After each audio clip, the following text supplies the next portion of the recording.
época, né? Agora nós não vemos a Deus. Jesus bem diz, bem-aventurados que não me veem e creem, esses são bem-aventurados. Ele está falando para Tomé, mas o próprio Tomé fez o quê? Teve que colocar o dedo na ferida lá de Jesus, colocou o dedo nele para perceber que de fato era Jesus quem havia ressuscitado. Esse Deus tocável, e através desse texto nós podemos perceber, é um Deus que mexe com os nossos sentidos, é um Deus que responde desta forma aos anseios humanos. Quando nós falamos de toque, você sabe muito bem que ficar sem tocar as pessoas gera solidão, gera desespero. Uma das coisas mais importantes que eu aprendi, quando você vai visitar alguém, por exemplo, que está internado, você tem que lavar a mão, passar um álcool em gel, né? Botar uma máscara, tudo bem, mas é tocar. Sabe como que eu aprendi isso? Primeiro na teoria, porque quando você estuda um pouco no seminário sobre capelania, algo do tipo, você ouve a respeito. Tocar, porque quando a pessoa é tocada, ela percebe que tem alguém ali, ela se sente amada. O tocar é diferente do falar. Tem uma comunicação que é não verbal. Olha que coisa maravilhosa.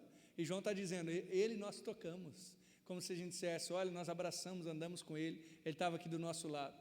Mas eu aprendi isso também num leito de hospital. Aprendi isso também quando eu estava lá internado e alguém vinha e segurava a minha mão. Oh, que coisa maravilhosa, né?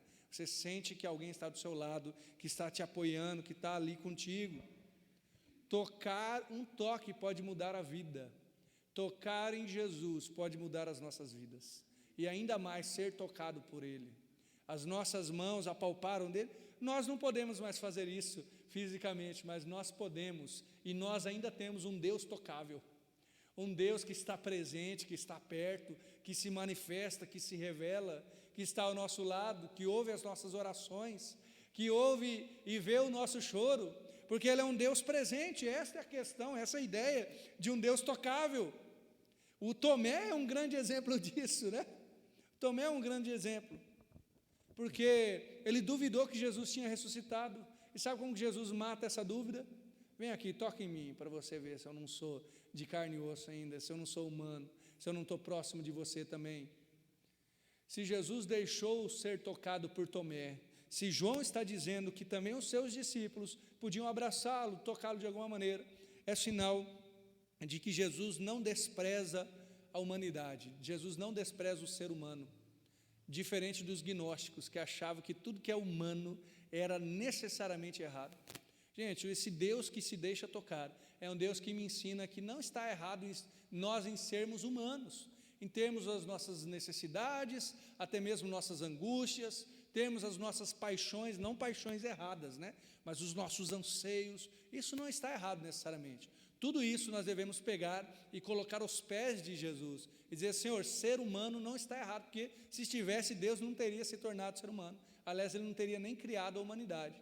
Mas diante disso, eu posso dizer que a minha humanidade seja vivido como aquele homem perfeito que foi Jesus, do qual eles puderam ver, puderam contemplar e até mesmo as mãos tocaram da palavra da vida. Talvez o que nós precisamos, e por vezes eu percebo isso, irmãos, por vezes nós não precisamos de mais um ensinamento. Quer dizer, eu vou me contradizer aqui de certa forma, porque eu gosto muito de ensinamento, eu gosto muito de estudar, gosto muito de saber aquela palavra do original que eu não sabia ainda, acho maravilhoso, mas tem uma parte da nossa existência que não é suprida só com aquilo que é intelectual. Tem uma parte da nossa existência que só pode ser suprida com um toque de Deus, com a convivência com o Senhor, com um abraço do Senhor. Não é verdade? Você já não passou por algo assim? A gente sabe a resposta, mas a gente não precisa de resposta agora, a gente precisa de um abraço. Sabe o que eu penso também, irmãos? Se Deus é um Deus tocável, a igreja do Senhor também é uma igreja tocável. O que eu quero dizer com isso? Se o próprio Deus, diz aqui, o seu discípulo amado, que é João, deixou que abraçassem ele, cumprimentassem, por que a gente não vai fazer isso entre nós?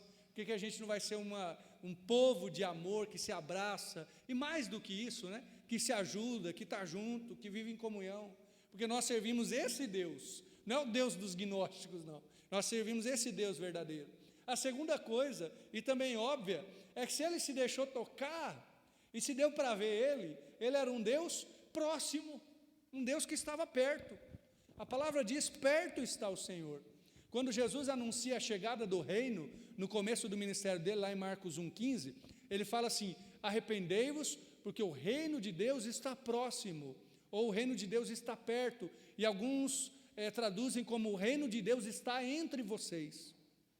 E aí, eu me lembro que aquela palavra não é perto de tempo, como quem diz, o reino de Deus vai chegar amanhã.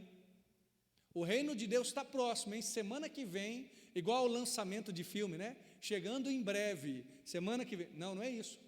Jesus, quando anuncia que o reino de Deus está perto, é porque Ele é o próprio reinado de Deus. Ele é o próprio rei que vem e está perto deles. Então, a proximidade é não de tempo, mas de espaço. Eu estou perto de vocês. Vocês podem me ver. O reino de Deus já está entre vocês. Por quê? Porque eu estou entre vocês. Irmãos, proximidade gera intimidade. Gera intimidade. Não tem como você dizer assim: eu tenho um amigo íntimo. Faz 10 anos que eu não converso com ele, mas é íntimo. Pensa? Não. Já foi alguém da sua proximidade, mas a intimidade é gerada na convivência. E se o João aqui está dizendo que ele viu, contemplou, tocou com as mãos, foi gerada intimidade. Esse Deus próximo, irmãos, ele trabalha com intimidade, Por vezes nós fugimos até da presença do Senhor, fugimos da intimidade com Deus, quando não buscamos proximidade com Ele, quando a gente não busca passar tempo com Ele. Não torne a sua vida com Deus tão complexa, tão cheia de ativismo, que você não tenha tempo para passar com Deus, que você não tenha proximidade como intimidade com o Senhor. Outra coisa que a proximidade gera também é a amizade. Novamente, vou dar o exemplo do amigo. Se é teu amigo próximo, você convive com ele. Eu sei que quando a gente vai ficando adulto, né, eu também já passei e passo por isso. Eu tenho alguns amigos queridos que, de fato, eu converso poucas vezes, né, mas se é amigo, de vez em quando você manda um recado, você liga, você pergunta como está, você compartilha alguma coisa na rede social, nem que seja fazer uma piada com ele, mas você faz algo do tipo, né? Porque a amizade vem de uma proximidade, de algo estar próximo, né? Se Deus é um Deus próximo, Deus é um Deus que também é amigo, sabia disso? A gente tem dificuldade de entender a amizade, porque parece que a amizade traz um desrespeito. Tá, se eu sou amigo, eu posso brincar, posso tratar de qualquer jeito, né? E com Deus eu não posso fazer isso. Mas Jesus fala que a gente é amigo dele, sabia? Fala assim: eu não chamo mais vocês servos, mas chamo vocês de amigo. Só que também ele diz: vós sereis meus amigos, se o quê? Se fizerdes o que eu vos mando. Tem uma condição aí. Proximidade que gera amizade é um desejo do Senhor para as nossas vidas, mas vem com obediência, vem com caminhada, vem com uma vida de amor ao Senhor. E essa proximidade, irmãos, outra coisa que gera é igualdade. Você nunca vai ser igual a Deus, não se preocupe, não estou afirmando isso não. Mas quanto mais a gente caminha com Deus, mais próximo nós estamos do Senhor, mais parecido nós vamos se tornando com Ele. Não é assim que acontece com casais casados há muito tempo? Talvez você já teve essa percepção sua ou de algum casal que você conhece. Tem casal que a gente pensa assim: imagina, teve um tempo que eles não eram casados, que não se conheciam, porque é tão próximo, tão parecido, né?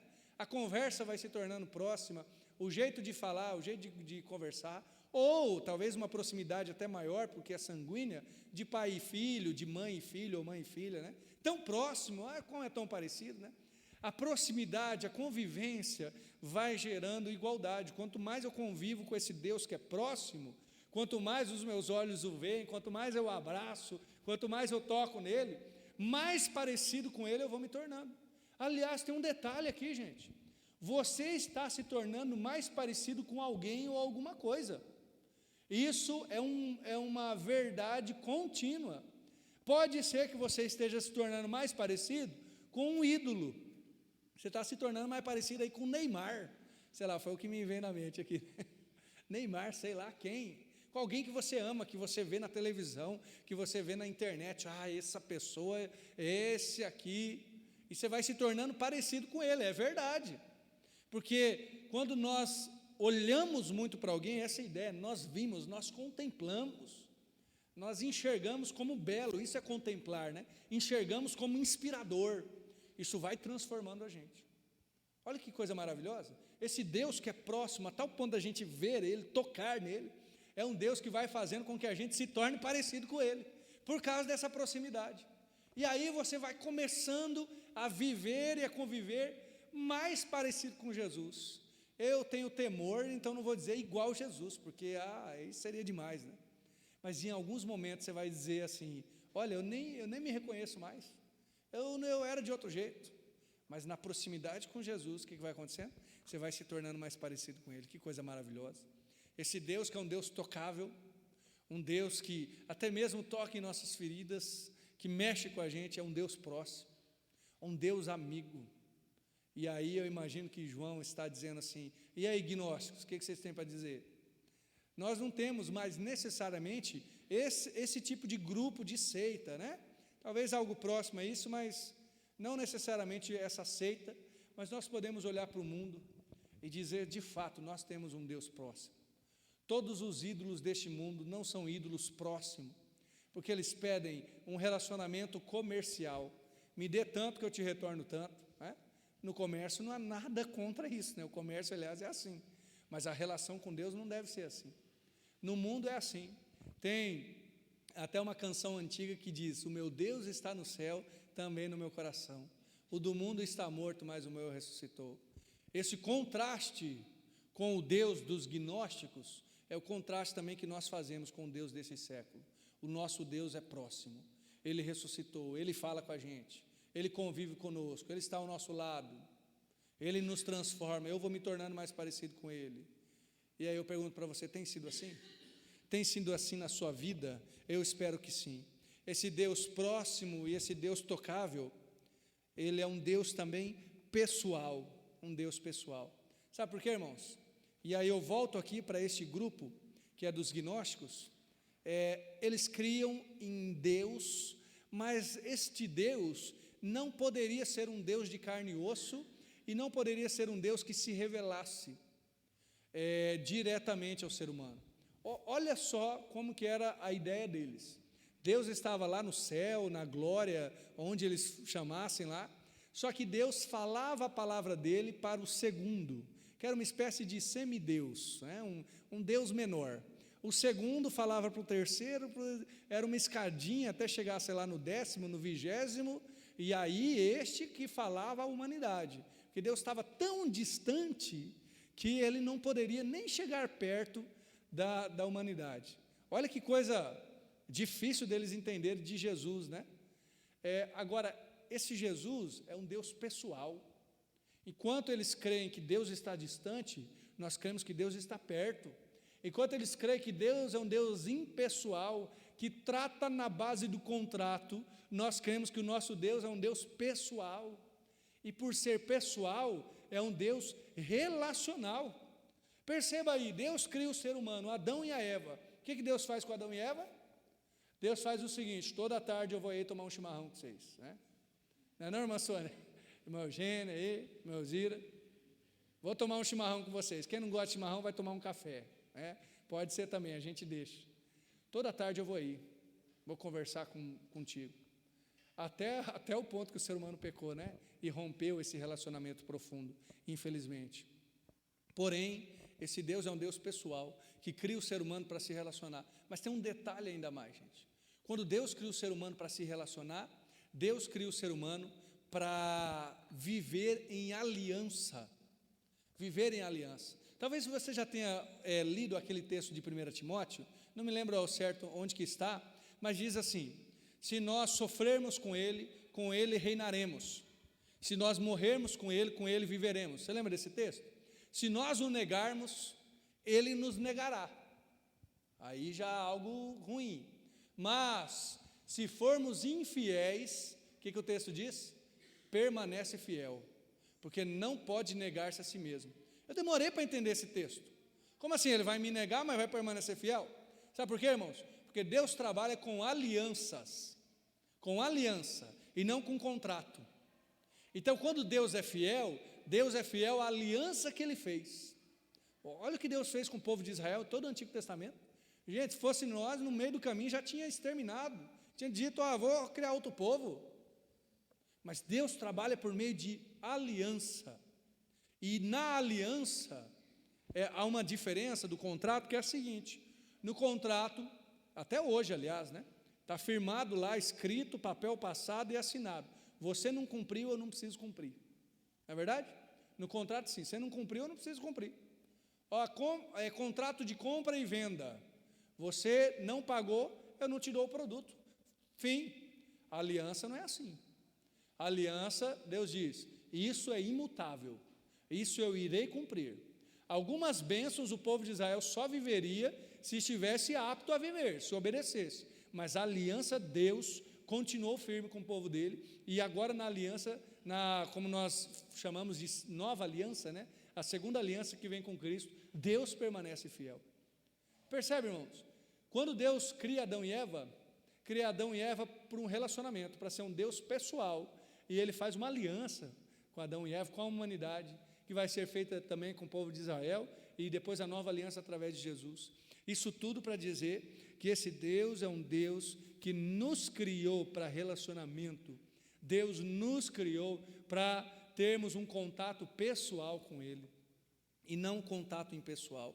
O Deus dos gnósticos era um Deus intocável, somente espírito, um Deus impessoal, distante, aliás, deles. Mas o nosso Deus está próximo, o nosso Deus é pessoal, Ele conversa e se relaciona conosco. Sabe, irmãos, por que é importante saber disso? Porque às vezes nós achamos, e eu também já tive uma resposta de Deus nesta verdade de Deus ser um Deus pessoal.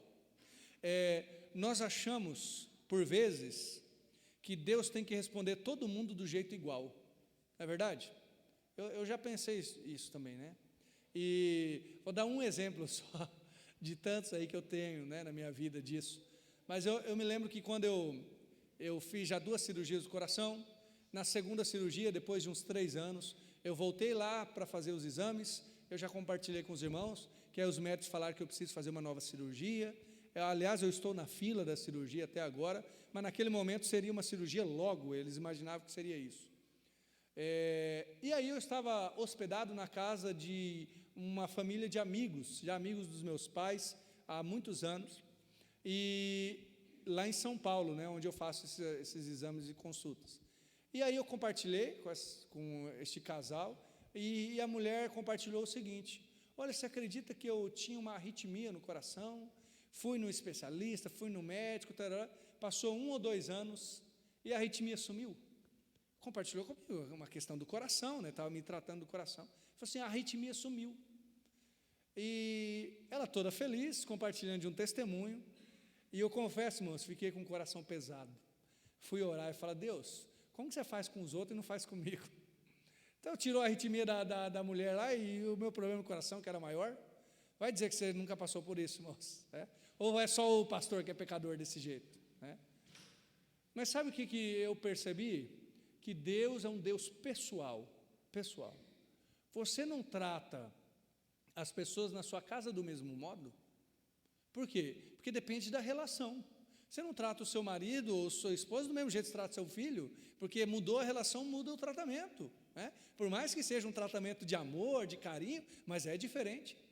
Ou talvez os seus pais com o vizinho, que quem sabe você é um vizinho muito querido, mas você não vai tratar igual você trata os seus pais. Por quê? Porque você é uma pessoa, você é um ser humano, você se relaciona de modo pessoal, percebe? E Deus faz isso também. Deus se relaciona de modo pessoal. E isso eu percebi que Ele faz desse modo. Alguns Ele cura de uma hora para outra, outros Ele traz um processo de tratamento. Quem sabe outros Ele tem o seu propósito em deixar permanecer até mesmo aquela dificuldade, porque Ele é um Deus pessoal e nos trata de modo diferente. Eu poderia aqui contar vários testemunhos, como já compartilhei do meu coração, não posso reclamar, aliás, nunca pude, né? mas tenho muito a que agradecer e dizer do que Deus fez.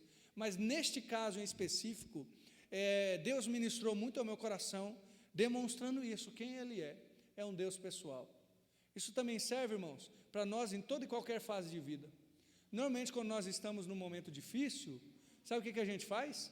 Nós olhamos para justamente aquela pessoa que está no momento bom daquela fase de vida. Justamente, né? Então, você está num momento financeiro difícil, você não vai ter inveja, ou você não vai ficar olhando para o outro que está pior que você, não é verdade? Você vê o camarada passando de carrão e de férias longe, e você fala, mas Senhor, justo esse, Pai, queria estar assim, não é verdade? Quando você está mal de saúde, você não vai olhar para o camarada que está mal de saúde também e dizer, olha, esse está mal. Não, você olha justamente para o saudável, para o atleta. E você fala, Senhor, porque a gente costuma ficar se comparando com quem está bem. Não sabemos se o outro também não teve um problema financeiro, se o outro não teve um problema de saúde, mas normalmente nós queremos ser tratados sempre da melhor maneira. Deus é um Deus pessoal, lembre-se disso. Se João e os discípulos andaram com ele, viram ele, abraçaram, tocaram nele, e se cada um, ao escrever sobre Jesus, escreveu coisas diferentes, é sinal que Jesus se relacionou com eles e tratou eles de maneira pessoal, portanto diferente, conforme cada um era e cada um precisava. Quem sabe a porção de Deus que você está precisando é diferente da porção de Deus que o outro está precisando.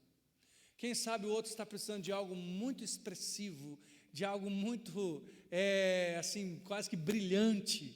E quem sabe contigo é necessário apenas um toque, uma brisa suave, como foi com Elias. Pode ser. Em alguns momentos, irmãos, o que eu precisava era que Deus não me respondesse. Sabe por quê? Porque em alguns momentos Deus não me respondeu para que eu amadurecesse, para que eu não fosse sempre uma criança espiritual. Então, eu tive que desenvolver aquela espera. Estou tendo que desenvolver muitas vezes, com certeza. Mas é porque Ele trabalha diferente, em processos diferentes na vida de cada um. Vamos para a quarta coisa. Deus é um Deus simples, um Deus simples. Gosto de notar isso, sabe por quê? Olha o que João está escrevendo, né? Lembre-se desse contexto. Agora eu vou mostrar quem é Deus mesmo. Vou mostrar que Jesus é Deus. O que você escreveria? Ou qual Deus a gente gostaria de representar? Olha, você vai escrever para um grupo que chegou aqui na Igreja Batista Alvorada, dizendo assim, vocês não crêem no Deus de verdade, não. A gente que crê num Deus verdadeiro. Aí a gente ia dizer assim, eu pelo menos, né, pensaria que a melhor forma de provar seria dizer assim, não creio? O meu Deus voa. O meu Deus, como alguns diriam, meu Deus voa, né? Meu Deus solta raio pelo olho, rapaz. Toma cuidado aí que você está falando. Não falou nada disso, gente, nada disso. Você percebe isso? O que João está querendo provar que Jesus é Deus? Nós tocamos, nós abraçamos, nossos olhos viram, nós contemplamos, fomos inspirados por Ele. Um Deus simples, um Deus simples. Confesso que se Ele lançasse raio pelos olhos, olha, ia ser uma coisa bacana, né? Mas não é isso, não. João ficou satisfeito que Deus se representasse ali como ser humano. Jesus nunca deixou de ser Deus, tá? Por isso que eu estou lembrando sempre que Ele é Deus. Mas, neste caso, com simplicidade, com simplicidade. Há uma história de um homem que queria ficar muito, muito rico. Acho que é uma história fictícia, né? Mas ele queria ficar muito rico, então ele descobriu que em algum outro local do mundo havia uma mineração de ouro muito cheia de possibilidades, e ele não tinha recursos para ir para lá.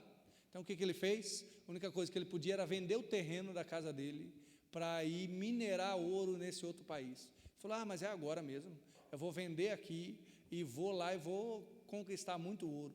Vendeu a terra dele, foi para lá, não achou ouro nenhum, e quem comprou a terra dele começou a escavar ali e percebeu que tinha grandes reservas de ouro ali. Ele estava assentado, todo dia ele dormia e acordava em cima de muito ouro, mas ele não sabia disso. Irmãos, é uma historinha fictícia, mas serve muito bem para representar, por vezes, a nossa complexidade, nossa vontade de que Deus fizesse malabarismos. Deus, um Deus simples não me serve. Não servia para os gnósticos mesmo, mas para aquele que caminhou com Jesus, que foi João. Um Deus que toca, um Deus que você enxerga, você conversa com Ele, já é suficiente. Em que sentido? É um Deus que está perto, um Deus que eu posso conversar, um Deus que é acessível, que demonstra amor, do qual a minha maior expectativa com Ele é que Ele me ouça. Minha maior expectativa com Deus não é que Ele avoe por aí, não. Apesar de que eu acho que Ele pode fazer isso, né? Com certeza. Não, a maior expectativa é que Ele me ouça. O Tiago, quando escreve a sua carta, ele fala isso. Ele diz, olha, se nós entendermos que Ele nos ouve, já temos a resposta. Eu demorei para entender esse texto também. Eu acho que eu estou demorando demais para entender os textos, né? Porque tem coisas que eu demoro bastante, né? Mas enfim. Sabe qual é a ideia aqui? Se Deus ouviu a nossa oração, se nós sabemos que Deus ouve, isso já nos é de resposta. Não é o sim de Deus, o fazer algo, não. Mas quando Deus nos ouve, nós já sabemos que somos acolhidos, que somos amados. Essa simplicidade de Deus é uma profundidade dele, porque sabemos que Ele pode nos ouvir. Quando você precisa conversar com alguém, desabafar, você sabe a importância disso, né? Quando tem alguém que te ouve atentamente, que tem aquela pessoa que te ouve, fica falando, aham, tá bom, aham, tá certo, aham, não é verdade? Mas tem aquele que te ouve e até pergunta alguma coisa, espera, mas isso aqui, como é que foi, o que aconteceu? Opa, alguém está me ouvindo, eu sou alguém escutado, eu sou alguém com alguma importância, não é verdade? Esse Deus simples, é um Deus simples sim, mas não simplório, não bobo, não bonachão, é aquele que supre aquilo que a gente precisa, que nós vemos, que nós ouvimos, que nós tocamos. Por final, gente, esse é um Deus então suficiente. Quais são as nossas janelas para o mundo? Como que você conhece a vida? Você conhece a vida vendo, ouvindo e tocando, né? Os seus sentidos. João vai dizer, o que nós vimos com os olhos, que contemplamos, as nossas mãos tocaram da palavra da vida. E o verso 3 ainda fala, o que vimos e ouvimos, e isso vos anunciamos. João está falando de todos os sentidos. Ele só não fala do cheiramos, que é o olfato, né? Mas nós vimos, nós ouvimos, nós tocamos e nós anunciamos. Todas as nossas janelas da vida, neste caso, estão supridas por Ele. Deus é um Deus que satisfaz, que na relação com Ele, eu percebo que Ele é suficiente, que eu posso ver, eu posso ouvir, e se eu não vejo Deus agora, eu vejo as suas obras, o seu poder, a natureza testemunha de Deus, a igreja é uma testemunha viva e eficaz do poder de Deus. Então, de certa forma, eu vejo o agir e a mão de Deus quando estou na igreja, através dos meus irmãos, imperfeitos sim, mas na convivência com eles. Esse é um Deus que satisfaz.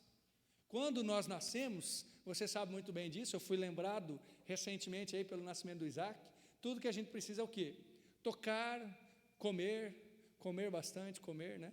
Ouvir, falar e ser ouvido de alguma maneira, percebe? É isso que nós precisamos, é isso que João está dizendo, esse é um Deus que nos satisfaz, não é um Deus que tem tudo a toda hora, tudo que a gente quer não, mas é um Deus que nos supre em nossas necessidades, nos supre nas necessidades mais cruciais, mais humanas, nas necessidades mais, alguém diria assim, as mais primitivas, que são as essenciais, né?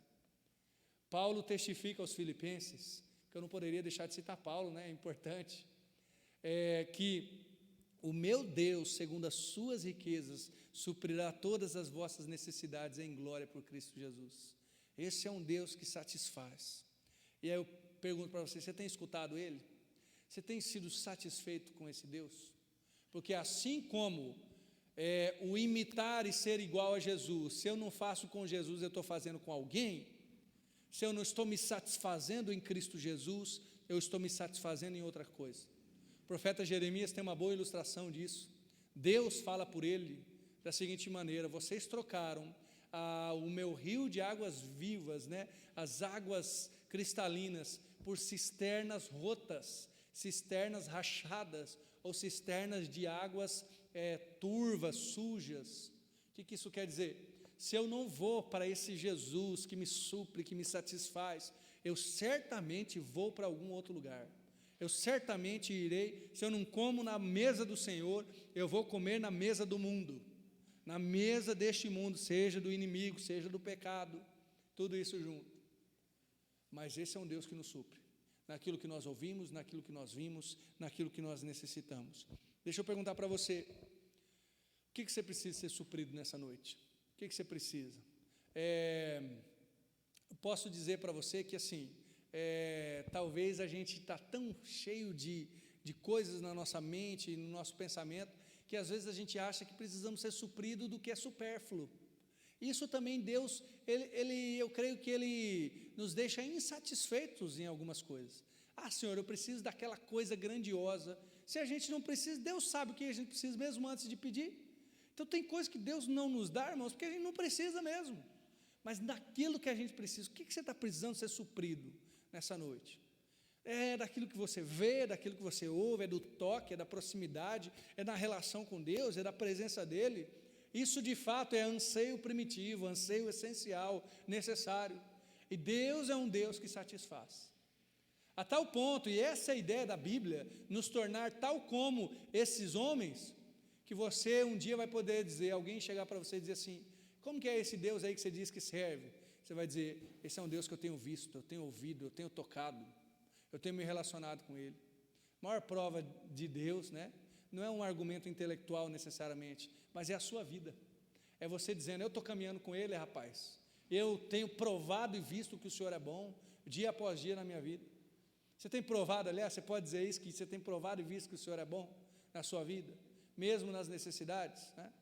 Hoje à tarde eu fiz essa oração lá em casa, né? Como eu falei para os irmãos aqui o testemunho sobre o Isaac, né? Foi meio assim, cheio de coisas, né? Então a gente foi no pronto atendimento, voltou, foi de novo, voltou. O que ele passou de carro aí não está escrito, né? Mas nessa última vez, né? Perto agora, 6 e pouco, que me ligaram, está pronto aqui o internamento. Aí a Anne pegou, foi com ele, né? Porque aí eu já ia me aprontar para vir aqui para o culto. E eu fiquei lá orando, né? Que Senhor, porque eu não sei, irmãos, é muito bom conhecer as Escrituras, mas em algumas coisas, né, eu fico pensando, Senhor, eu não tenho nenhum tipo de exigência para fazer com o Senhor. Eu não posso dizer, Senhor, o Senhor precisa curar o Isaac, porque Ele não precisa. Você já percebeu isso? Deus não precisa, Ele vai continuar sendo Deus. A gente cantou isso, né? Ele é Deus, né? Ele é Deus. Mas fiquei orando e percebendo, Senhor, é isto que eu preciso hoje, né? Não preciso de algo para mim, não preciso de uma resposta minha, mas eu preciso do cuidado com Ele, né? Posso dizer que estamos sendo supridos nisso, glória a Deus por isso. Estaríamos sendo supridos se Ele estivesse agora fazendo uma cirurgia, estaríamos sendo supridos também, é verdade, mas Deus foi, eu acho que ainda mais gracioso conosco, né? O que você precisa ser suprido por Deus, né? Pode ser que seja uma cura, eu não vou dizer que Deus é obrigado a te curar, mas que Ele tem poder para suprir. Mas comecemos com o básico. Deus pode suprir aquilo que nós temos visto, ouvido e tocado. Deus pode suprir os anseios do nosso coração. Não fique buscando em cisternas rotas, não fique buscando em fonte de água suja, não. Deus tem o suficiente para suprir aquilo que está no seu coração. Ele é um Deus tocável, um Deus próximo, um Deus pessoal que se relaciona conosco, um Deus simples e que nos satisfaz.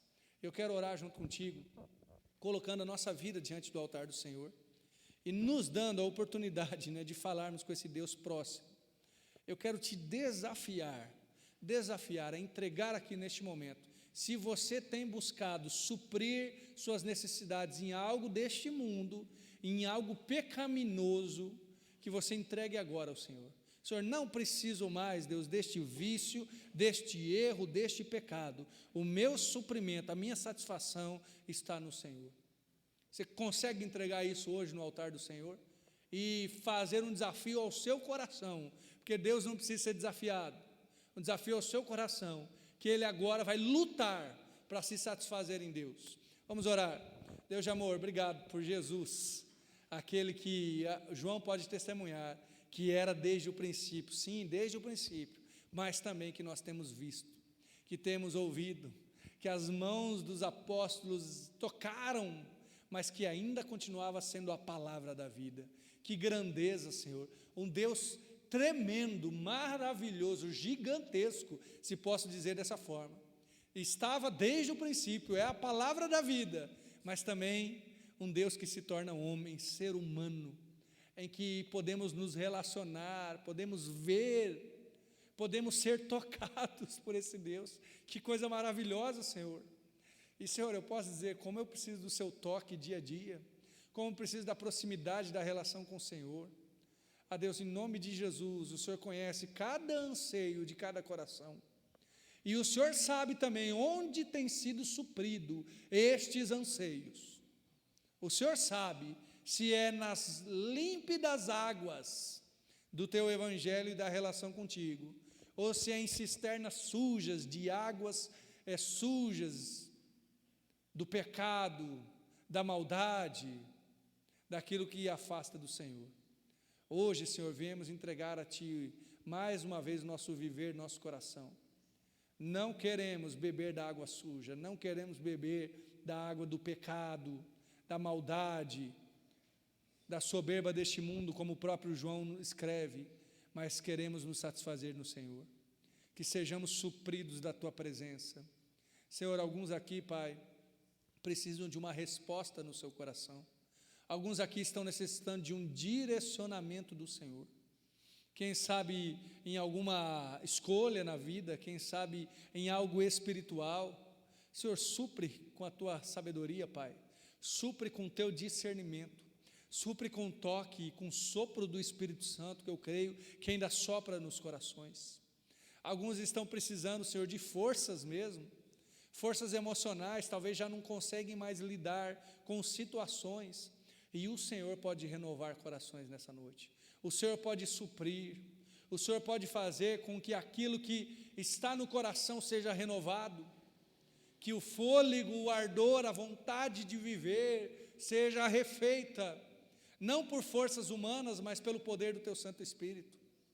Também sabemos, Deus, que o Senhor pode suprir fisicamente. O Senhor pode dar o pão de cada dia, do qual o Senhor nos ensinou a pedir. Mas também oramos por cura, Pai, por cura do físico. Hoje mesmo eu orei pelo Isaac, pelo meu filho, e por que não, Senhor, nós oramos aqui uns pelos outros. Sabemos que o Senhor pode curar, o Senhor pode trazer um diagnóstico diferente do que o médico deu, do que os exames deram. Está nas Tuas mãos e é poder do Senhor. Nós recebemos o que vem das Tuas mãos, como também aprendemos a orar, seja feita a Tua vontade, mas cremos também, Senhor, que podemos pedir, e se pedirmos segundo a Tua vontade, sabemos que o Senhor fará. Em nome de Jesus, que o Senhor traga cura também para os corpos, para os físicos, Senhor, traga cura ao coração, traz restauração na família, traz restauração na vida espiritual. Senhor, o nosso pedido é que nós possamos ir diariamente essa fonte de águas límpidas e beber e ser suprido da água da vida que é o Senhor. Eu oro grato ao Senhor, Pai, no nome de Jesus. Amém. Amém, irmãos.